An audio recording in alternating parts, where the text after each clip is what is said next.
This session's on selling business solutions, not Techno-Babble. Otherwise, we call it selling SD-WAN, UCaaS, IT, and everything else, even faster without Techno-Babble.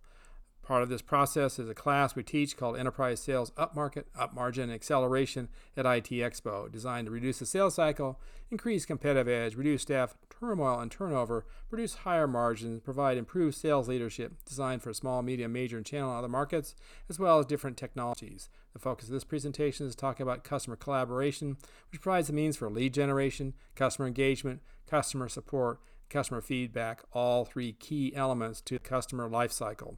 Throughout the gain, close, retain process, there's different kind of content that is needed. We're not showing you all those because we're going to present them at the show, and we look forward to seeing you at IT Expo. Throughout this whole process, so the whole process is that all too often providers want to talk first and listen last. And are you training your salespeople not just on selling your products, but really understanding the content messaging needs of their customers?